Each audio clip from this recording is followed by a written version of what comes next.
Hi friends, welcome to Therasas kitchen. இன்னைக்கு நம்ம சேனல்ல ரொம்பவே டேஸ்டான ஒரு லஞ்ச் பாக்ஸ் ரெசிபி தான் பார்க்க போறோம். இது சீக்கிரமாவே செஞ்சு முடிச்சிரலாம். இப்போ இந்த ரெசிபி எப்படி செய்யறதுன்னு வீடியோல போய் பார்க்கலாம் வாங்க.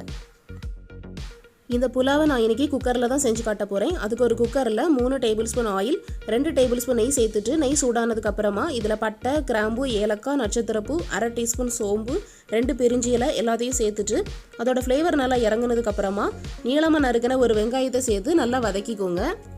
வெங்காயத்தை வதக்கிக்கிட்டு இருக்கும்போதே நீளமாக நறுக்கிற 3 பச்சை மிளகாயை சேர்த்து நல்லா வதக்கிக்கோங்க. வெங்காயம் நல்லா பொன்னிறமாக ஆனதுக்கப்புறமா 10 to 15 புதினா இலை சேர்த்து நல்லா வதக்கிக்கலாம்.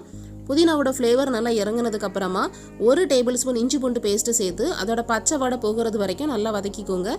இஞ்சி பூண்டோட பச்சை வாடை போனதுக்கப்புறமா இதில் பட்டாணி சேர்த்துக்கலாம். நான் இதுக்கு ஃப்ரெஷ் பட்டாணி தான் எடுத்திருக்கேன். காஞ்ச பட்டாணிக்கு பதிலாக ஃப்ரெஷ் பட்டாணி சேர்த்தா ரொம்பவே டேஸ்ட்டாக இருக்கும்.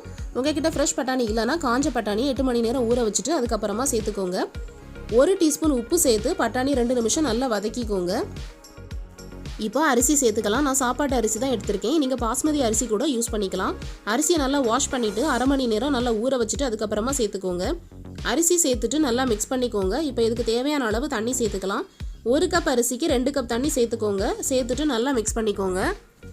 இப்போ தண்ணி நல்லா கொதிச்சதுக்கப்புறமா உப்பு சரியாக இருக்கான்னு பார்த்துட்டு தேவைன்னா பார்த்து சேர்த்துக்கோங்க.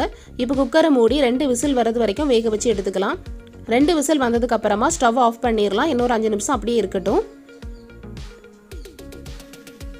இப்போ 5 நிமிஷம் ஆயிடுச்சு. விசில் எல்லாம் எடுத்து விட்டுட்டு குக்கரை ஓப்பன் பண்ணி பார்க்கலாம். சாதம் எல்லாம் நல்லா வெந்திருக்கு. சூப்பரான டேஸ்டான பட்டாணி புலாவ் ரெடி ஆயிடுச்சு. இப்போ இதை ஒரு பிளேட்டுக்கு மாற்றிடலாம். சாதம் எல்லாம் நல்லா உதிரி உதிரியாக வந்திருக்கு. இந்த சிம்பிள் அண்ட் டேஸ்டியான பட்டாணி புலாவை நீங்களும் வீட்டில் ட்ரை பண்ணி பார்த்து எப்படி இருந்துன்னு கமெண்ட்டில் சொல்லுங்கள்.